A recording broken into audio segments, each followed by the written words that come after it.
Байцаана уу? Иргэн цэцлийн IGN клубын гишүүд байна. За намайг төгсөлөг гэдэг IGN клубын гишүүд манай клуб 6-аас 11-р ангийн 15 гишүүнтэй. Тэгэд манай клубын гишүүд ахлах дунд ангийн 278 сурагчдаа судалгаа авсан. Тэгэд манай сургуульд хамгийн тулгымдсан асуудал юу вэ гэсэн судалгаанд номын сан, ариун цэврийн өрөө, хүүхд хөгжлийн төв, биеийн тамирын талбай гэдэг 4 асуудал гарч ирсэн байгаа.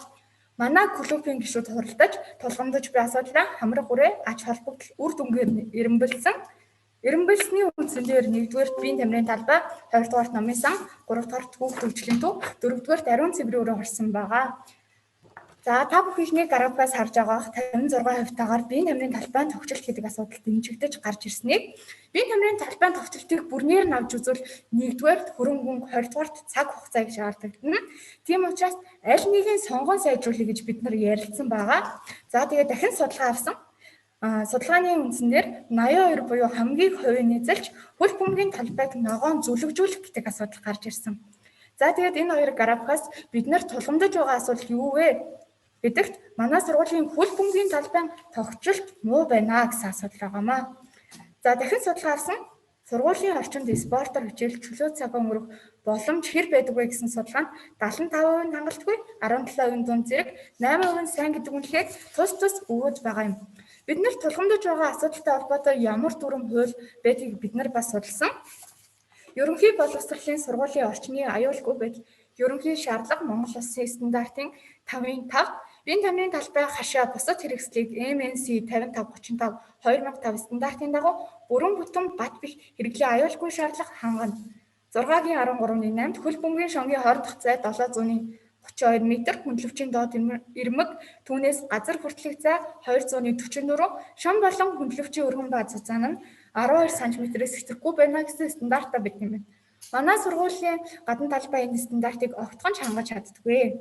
Засгийн газрын 2020-оос 2024 оны үйл ажиллагааны хөтөлбөрийн 2-2-3-т иргэдэд үйлчлэх спортын зориултын стандарт талбай хүртээмжийг нэмэгдүүлж олон улсын жишгт нийцсэн спортын барилга байгууламжийг барина гэсэн мэт юм байна. Ховд аймгийн засаг даргын 2020-оос 2024 оны үйл ажиллагааны хөтөлбөрт 2-2 биеийн тамир спорт иргэдийн биеийн тамир спортоор хичээлэх орчин нөхцөлийг сайжруулж дэмжлэг үзүүлнэ. 2-2-ын тавт амжилт гаргаж өсөн дэвжих ирээдүйдээ баг тамирчдыг бэлтгэж материалын базаар хангана гэсэн байдаг юм байна. Манай сургуульд хөл бөмбөг тоглох сонирхолтой олон хүүхд залуучууд байдаг. Гэвч орчин нь байдгүйгээс тоглож чаддгүй. Хэрвээ манай сургууль хөл бөмбөгийн талбайтай болчвол амжилт гаргаж өсөн дэвжих ирээдүйдээ баг тамирчид манай сургуулиас гарна гэдэгт би бүрэн итгэлтэй байгаа юм аа. Манай сургууль анх 2006 онд нийт 960 хүүхдийн багтаамжтай ашиглалтанд орсон бол одоо 1381 сурагчтай үйл ажиллагаагаа явуулж байна. Манай сургуулийн талбай энэ 1381 сурагчдын хэрэгцээ шаардлагыг хангаж чаддгүйгээс гадна бидний наад захын хэрэглээ буюу биеийн тамирын хичээлд орох, спортын баяр наадам зохиох зэрэг энэ хэрэглээнүүдийг хангаж чаддгүй. Ингэснээр энэ сурагчдын эрх нь зөрчигдөж байгаа юм аа. IGN клубын гишүүн байна. Мөнхсөл. За миний ярих хэсэг бодлогын хувилбар. За хувилбар нэгт ойролцоо байгаа сургууль болон парк дээр очиж хөл бөмбөг тоглох. Давуу тал. Цэвэрхэн талбайд тоглох, чөлөөт цагаа өнгөрөөх. Төсөв хөрөнгө цаг хугацаа шаардахгүй. Сул тал. Манай сургууль чөлөөт цаг хичээл сургалтын үйл ажиллагаагаар спортоор хичээллэх орчин дутмаг хэвээр байна. Биеийн тамирын хичээлийн цагтаа сургуулиас хол явхад цаг хугацаа их шаарддаг. Хичээлийн 40 минут амжихгүй байх магадлалтай. Хүүхдийн биеийн тамираар хичээллэх сонирхол буурна. Нийтийн хэрэгцээний хүсрээс хөрөлцөхгүй байх магадлалтай. Бодлогын хувилбар 2. Ерөнхий боловсролын сургуулиудын хөл бөмбөгийн талбайг нээлттэй болгох. Давуу тал. Нэмэлт хөрөнгө цаг хугацаа шаардахгүй. Төгсөвийн зардал хэмнэн багаар хамтрах чадвар суралцсан. Цаг баримтал сурна. Сул тал. Бусад сургуулийн удирдлага багш сурагчид татгалзан зөвшөөрөхгүй байх магадлалтай. Эрх бүхий байгууллагаас нэгдсэн зохицуулалт хийж журам хэрэгжихгүй байх магадлалтай. Бид нийтийн өмчийг хайрлах хамгаалах соёл суралцаагүй. Эвдрэл хоригдол их байгаа ингэснээр ашиглалтын хугацаа багаснаа. Бодлогын хувилбар 3. Орон нутгийн хөгжлийн сангийн төсвөр асуудлыг шийдвэрлэхэд сурагчид нөлөөлөх. Сул тал. Цаг хугацаа төсөв хөрөнгө их шаардагдана. Буянт богд багын зарим иргэд эсвэхэх магадлалтай. Өөр зүйлд хөрөнгө оруулах саналтай байж болно. Давуу тал. Хүүхдүүд чөлөөт цагаараа сургууль дээр эрүүл аюулгүй хөл бөмбөгийн талбайд спортоор хичээлнэ. Биеийн тамирын хичээлэх сургалтын үйл ажиллагааг чанар сайжирна. Спортоор хичээлэх хүүхдүүдийн идэвх санаачлага нэмэгдснээр гарах амжилт хөгжих боломжтой болно. Хүүхдүүдийн бие бэлтгэрийн хөгжилд сайнаар нөлөөлнө. Биеийн тамирын багш нар ажиллах ажлын байрны нөхцөл сайжирна. Үүрэг хариуцлага нэмэгдэнэ. IGN клубын гишүүн Алтан сайхан байна. Миний ярих хэсэг бол 3 дугаар хэсэг буюу манай бүлгийн бодлого. Орон нутгийн хөгжлийн сангийн төсвөр асуудлыг шийдвэрлэхэд сурагчид нөлөөлөх. Давуу тал нөлөөллийн ажлыг сайн явуулснаар төрийн бодлогод хүрч дэмжигдэх, шийдэгдэх боломжтой гэж үзэж байгаа. Хүүхдүүд чөлөө цагаараа сургууль дээрээ эрүүл аюулгүй хөл өмгийн талбайд спортоор хичээлнэ. Биеийн тамирын хичээл сургалтын үйл ажиллагааны чанар сайжирна. Спортоор хичээлэх хүүхдийн идэвх санаачлага нэмэгдэнэ. Ингэснээр амжилт гарах, хөгжих боломжтой болно. Хүүхдүүдийн бие бэлтгэрийн хөгжилд сайнаар нөлөөлнө, биеийн тамирын багш нарын ажиллах ажлын байрны нөхцөл сайжирна. Үүрэг хариуцлага нэмэгдэнэ. Сул тал нь юу вэ гэвэл санхүү, хөрөнгө мөнгө, үүний зэрэгцээ цаг хугацаа их шаардагдана. Биднийг дэмжих хүмүүс, сургуулийн удирдлагууд, багш, сурагчид, эцэг эх, буянт бугат багийн иргэд, хүүхэд залуучууд. Бид асуудлынхаа хүрээнд буянт бугат багаас сонгогдсон аймгийн иргэдийн төлөөлөгч Эрдэнэ цэцэг амар жаргал төлөөлөгчтэй уулзаж асуудлаа танилцуулж ярилцлага хийсэн. Ярилцсанаар төлөөлөгчид манай сургуулийн энэ асуудал нь ганцхан 6 дугаар сургуулийн асуудал биш. Буянт бугат багт амьдардаг нийт хүүхэд залуучуудын асуудал гэж үзээд дэмжиж ажиллахаа илэрхийлсэн. 5 дугаар сарын 5-наас 5 дугаар сарын 20-ны хооронд Жаргалант сумын орон нутгийн хөгжлийн сангийн санхүүжилтээр шийдвэрлэгдэх төсөл хөтөлбөрийн цахим санал асуулга явагдаж байгаа. Энэ санал асуулгад манай клубын гишүүд сургуулийн удирдлага, анги удирдсан багш нараар дамжуулан бидний энэ асуудлыг дэмжиж саналаа өгөхийг уриалсан нөлөөллийн ажлыг явуулж байгаа. Үүний үр дүнд буянт бугат багийн нийт 334 иргэн бидний асуудлыг дэмжиж саналаа өгсөн байна. Энэ тоон зөвхөн бидэнд эргэж мэдэгдсэн хүмүүсийн тоо бөгөөд нэмэгдэх боломжтой юм аа. Бидэнд эрг үр дүн гарна гэдэгт итгэлтэй байна. Бид санхүүгийн тооцоогоо гаргахдаа мэрэгжлийн хүнд хандаж, гадна хөл өмгийн талбай, ногоон зүлэгжүүлэх шаардлагатай материал тус бүрийн үнийн судалгаа гаргасан байгаа. Бидэнд шаардлагатай нийт хөрөнгийн хэмжээ 61,641 мянган төгрөг байна. Бид гаргасан төсөө захирлын албан тушаалын судалгаатай иргэдийн төлөөлөгчдийн хурлын төлөөлөгч нарт хүргэсэн байгаа. Энэ бол манай сургууль одоо дараачихын зургийг харж болох уу? Одоо энэ дэлгэцэн дээр гарсан байгаа хоёр зургийн баруун зүүн талынхын зураг болохоор манай сургуулийн одоогийн хөл өмгийн талбай. Баруун талын зураг нь болохоор одоо бидний хийхийг зорж буй бидний мөрөөдлийн хөл өмгийн талбай юм аа. Ховд аймгийн төвд 7 сургууль байдгаас ганцхан чанарын шаардлага хангаагүй талбайтай манай сургуулийн талбай байгаамаа. Анхаарал хандуулсанд баярлалаа. За сайн бацгаана уу. Ажиг бүлэмж шин Батрайд байна. За миний ярих хэсэг бол хамгийн сүүлийн хэсэг байгаа. Үйл ажиллагааны төлөвлөгөө. За асуудлаа тодорхойлох, нэгдсэн уулзалт хийж ярилцаад асуудал тодорхойлох, судалгааны асуулт боловсруулсан. Асуудлаа сонгох, судалгаа авсан. Мэдээлэл цуглуулах төрийн бодлого, сэдвүүд холбогдох мэдээллийг цуглуулсан. Асуудлын дагуу санал асуулах, судалгаа авах, боловсруулах, шийдвэрлэх асуудлын хүрээнд судалгаа авах боловсруулсан. Сургуулийн удирдлагуудтай уулзах, асуудлаа танилцуулж ярилцлага хийсэн. Буянт бугат багаас сонгогдсон иргэдийн төлөөлөгчдийн хурлын төлөөлөгчтэй уулзах. Асуудлаа танилцуулж шаардлагатай төсвийн судалгааг дэмжлэг хүссэн ба албан бичгтээ явуулсан. Жаргалан сумын орон нутгийн санхүүжилтээр хийгдэх ажлын цахим санал асуулгад нийт эцэгч оролцуулах. Сургуулийн нэгдсэн бие зүйсээр дамжуулсан санал асуулгад идэвхтэй оролцох хүрээл гаргасан. Анги удирдсан багш нараар дамжуулан эцэг эхчүүд хүүхдүүдийн суралц зовчныг сайжруулах саналаа өгөхийг уриалсан. Төслийн үйл ажиллагаа хийсэн ажлаа дүгнэж онлайн уулзалт зохион байгуулах. Уулзалтад клубын 15 гишүүн ниссэн шүү оролцсон. Хийсэн нөлөөллийн үйл ажиллагаа болон цааш дэх ажлын талаар ярилцсан. Буянт бугат багийн иргэдийн нийтийн хурлаар асуудлаа хэлэлцэж дэмжлэг авах. Сургууль дээр аймгийн засаг дарга, аймгийн иргэдийн төлөөлөгчдийн хурлын төлөөлөгчтэй уулзаж асуудлаа танилцуулах уулзалт зохион байгуулнаа. Хөл хорой суларч танхимын сургалт эхэлсэн үед нийт багш сурагчид эцэг эхчүүдээс асуудлаа дэмжүүлсэн гарын үсэг цуглуулсан гарын үсгээ тойрогтой сонгогдсон улсын их хурлын гишүүдэд хүргэж асуудлаа танилцуулж дэмжлэг хүснэ. Цомгоо илүү сайжруулж судалгаа мэдээлэл дэлгэрүүлэн асуудлаа шийдвэрлэх бүхий л уламжийг бид судлах болно. Анхаарал тавьсан хувьд баярлалаа. За одоо IGN багийнханд шүүгч нарын сан сэтгэлийг сонсцгоо шүүгч нар микрофоноо нэгээд ярьж болно. Сайн байна уу сурагчдаа. Сайн байна уу. За сонирхолтой илтгэлээ хэлцүүлсэн баярлалаа. Үндэсний хэмжээний шалгуулалтанд оролцож байгаа сурагчид маань илтгэх ур чадвар үнэхээр мундаг байна. За иргэн төсөлд оролцоод танаа багаас бусдад багуудын давуу тал нь өөрийн төвшүүлж байгаа бодгон хувилбарынхаа давуу сул талыг их тодорхой сайн гаргасан байна. Бас энэ нөгөө шийдвэрлэх гэж байгаа асуудалтай холбоотой захин санал асуулга явагдаж байгааг орон нутгийн хөгжлийн санг яаж зарцуулдаг вэ гэдэг захин санал асуулга явагдаж байгааг мэдээд нөлөөлөх орлого ийм үйл ажиллагаа зохион байгуулсан чинь бас их үнэхээр ялгарч харагдчихэв. За багшд нь ийм хоёр асуулт байна. Ер нь сургуулийн орчны талбай сургуулийг тохижуулт гэдэг нь манай боловсролын салбарт тулгамж хамгийн их мөнгө төсөв хөрөнгө шаардлагадаг томоохон хөрөнгө оруулалтуудын нэг байдаг. Нэгдүгээр асуулт нь орон нутгийн хөгжлийн санд зарцуулах санал асуулгаар ямар нэгэн шийдвэр юм гарсан уу? Манай нөлөөсөн үйл ажиллагаа нь эхний байдлаар ямар үр дүнгууд гарсан бэ? Гараагүй. За хоёрдугаарх нь хэрвээ орон нутгийн хөгжлийн сангаас танахыг дэмжих шийдвэрээс хамаарат бодлогоо хэрэгжүүлэхийн тулд дараагийн гол алхам санхүүжилтийг сурвалжийг аль ямар байдлаар харж тодорхойлж байгаа вэ? За гуравдугаарх нь эцэг энэ бол хэдийгээр сургуулийн асуудал юм шиг мөрчлөө эцэг эхийгээ татан оролцуулах олон нийт болон яг энэ багийнхаа сумынхаа иргэдийг татан оролцуулах тал дээр нөлөөлийн өөр ямар ажлууд хийсэн бэ? За эдгээр асуултууд хариу авъя. Баярлалаа. Бид нэр орон нутгийн хөгжлийн сангаар ингээд төсөө шийдвэрлэе гэж тэгээд бодож байгаа.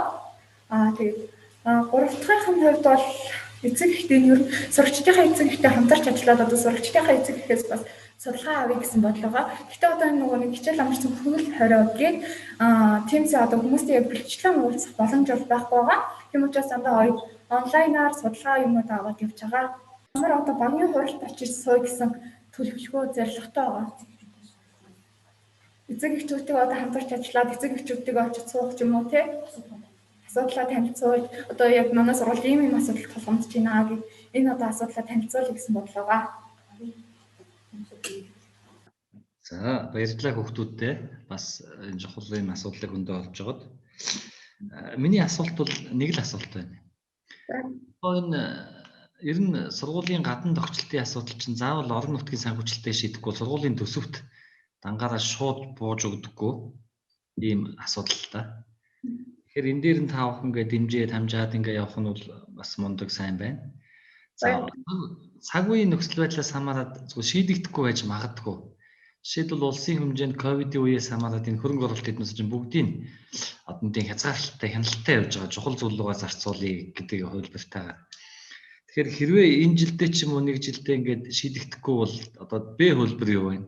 Иргэдийн хурал дээр одоогор боломжгүй чухал юм руу шийдлээ гэхэд таахад одоо яах вэ?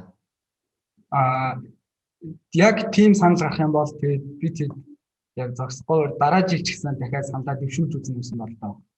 За зөвтэй. Яг зөв ер нь ингээд амьдрал дээр ажил хөөцөлдөхөд боломжтой хугацаанд нь. Тий.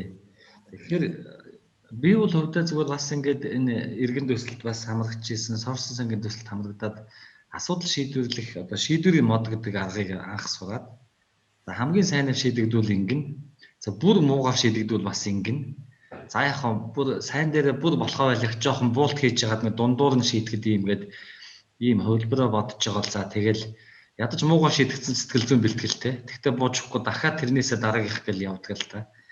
Би та бүхэнд бол зөвлөх гээд байгаа зөвлөгөө нь магадгүй цаг үеийн байдлаас үүдээд одоогоор ийм хөрөнгө оруулалтуудыг бол улс даяар ерөнхийдөө хязгаарлалттай байгаа учраас нэг жил хойшилж магадгүй нөхцөл байдалтай.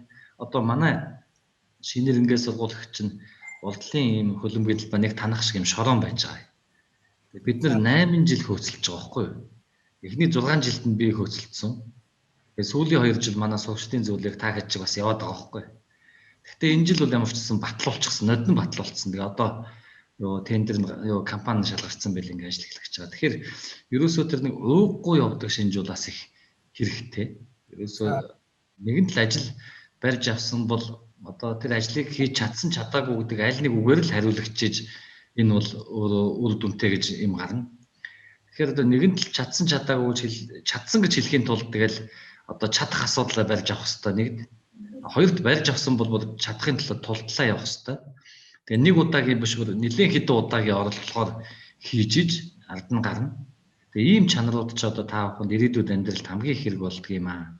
За энэ амжилт гэдэг чинь тэгж нэг хялбархан олддог зүйл биш. Хүн бол хараад яваа ингэчих байсан гэж юм бүтээдэггүй хүмүүс бол бүтээдэг хүмүүсийг бол хэмжиж дийлдэггүй байхгүй. Ягаад гэвэл хийж үзээгүй хүмүүс.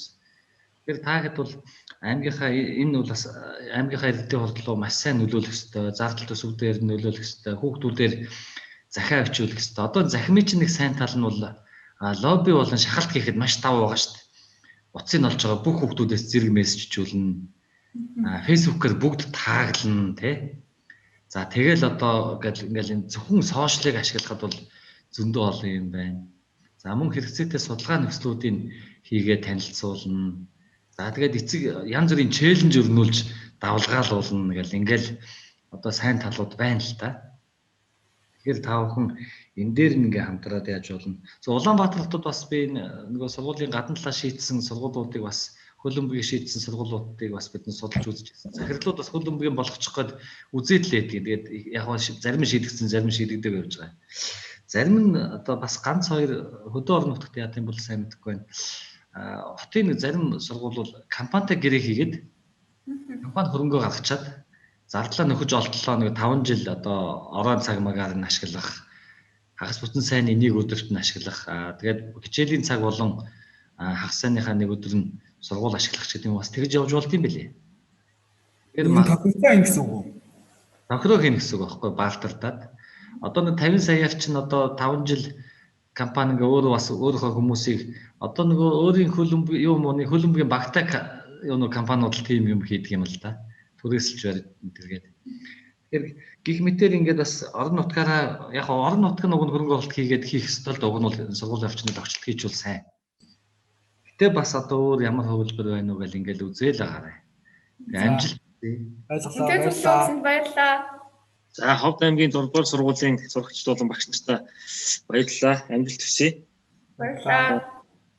Тэгэхээр бас яг одоо энэ хөл бөмбөгийн талбай энэ асуудал бол орон нутгад бас л яг нийтлэг тулгамдсан байдаг. Ялангуяа танай аймгийн хувьд бол зөвхөн танай сургуулийн хувьд одоо хөл бөмбөгийн яг стандартын талбай байхгүй тийм нөхцөл байдал байгаа учраас энэ асуудлаа бас тодорхой сонгож аваад ингээд уухгүй ажиллаж байгаад баяр хүргэе. Цаашдаа юун дээрээс харсан тааш на өргөжүүлж хийх ажил дээр бол гарын үсэг цуглуулах, за улсын хурлын гишүүдтэй холбогдох гэдэг чинь. Тэгэхээр энэтэй бас поошта таны амт төвчин шүүгчийн хэлсэн шиг одоо челленж өрнүүл тийм эсвэл мессеж ч тийм үү тийм зохион байгуулалтанд ороод бас ингээд нэлээд нөлөөллийн үйл ажиллагаа идэвхтэй явуулаарай гэж хэлье. За дээр нэмээд бас одоо бусад сургуулиуд бусад одоо хөлбөмбөгийн талбайтай сургуулиудын одоо сурагчдын спортын амжилт танай сургуулийн одоо сурагчдын спортын амжилт хоорондоо тийм зөрүүтэй ялгаатай зүйлүүд байна уу те тэрийг бас судалж үзээд тэгээд тэр үндслэлээ гаргаад одоо ийм байна. Тэгээд бид одоо ингээд бие тамирынхаа хичээлд оролцох за ингээд зуны цагт одоо гадаад талбайд ингээд ихтгэл сургалт хийхэд бол одоо ийм зүйлүүд тулгамдж байна гэдэг ч юм уу те ийм бас судалгаа үндслэлээ гаргаад тэгээд цаашдаа ингээд хандах юм бол бас илүү үр дүнтэй байх болов гэж бодож байна. Тэгэхээр тэр чиглэлийн одоо яг бус сургуулиудтай харьцуулахад спортын амжилт энэ тэр зүйлүүд нь бас ямар байдаг вэ гэдгийг тодруулъя гэж бодож байна. Ялгаа харагддаг. Яг тэгвэл манай сургууль одоо ингээд хөл бөмбөгийн баг гэж байдаггүй багт. Харин бусад сургуулиуд бол одоо бүр нэг ангиараа хөл бөмбөгийн баг ч авах шиг эсвэл одоо ингээд хөл бөмбөгийн одоо секц дугууланд хамрагдаад бүр ингээд амжилт гаргасан хүмүүс байхад манай сургуулиас хөл бөмбөгийн одоо багт байдаг ч юм уу одоо сонирхолтой ирнэ орчин байдгүйгээс одоо тэгээд хой суугаад идэг юм хүмүүс олон байгаа. Тэгээд бид нар нөгөө амаа асуудлаар ярилцлага авч явах энэ зүйлүүд маш их ажиглагдсан. За баярлалаа. Амжилт хүсье. Баярлалаа.